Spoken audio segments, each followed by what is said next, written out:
రాననుకున్నారా రాలేననుకున్నారా అంటూ కరోనా మళ్లీ విజృంభిస్తోంది. రూపం మార్చుకుని జెట్ స్పీడ్ తో దూసుకొస్తూ డేంజర్ బెల్స్ మోగిస్తోంది. దక్షిణ ఆసియా దేశాల్లో కరోనా విజృంభిస్తోంది. సింగపూర్, చైనా, థాయిలాండ్ లో పాజిటివ్ కేసులు పెరుగుతున్నాయి. చైనాలో ప్రమాదకర స్థాయిలో పాజిటివ్ కేసులు నమోదవుతున్నాయి.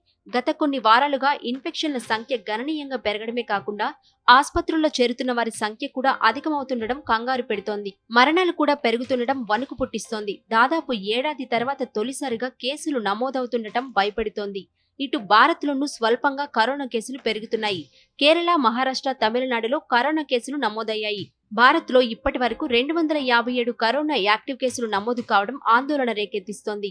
ఆయా దేశాల్లోని పరిస్థితులు, అక్కడి ప్రభుత్వాలు, ఆరోగ్య సంస్థలు ప్రజలను అలర్ట్ చేస్తున్నాయి.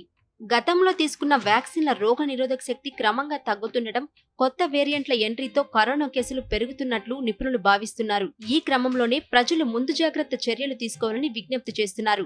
ప్రభావిత ప్రాంతాల్లో అవసరమైతే కరోనా బూస్టర్ డోసులు తీసుకోవాలని, ఫ్లూ లాగానే కోవిడ్ వ్యాక్సిన్ ను కూడా పరిగణించాలని సూచిస్తున్నారు. అదే సమయంలో కొన్ని దేశాలు మరోసారి వ్యాక్సిన్ డెవలప్మెంట్స్ పై ఫోకస్ పెట్టాయి.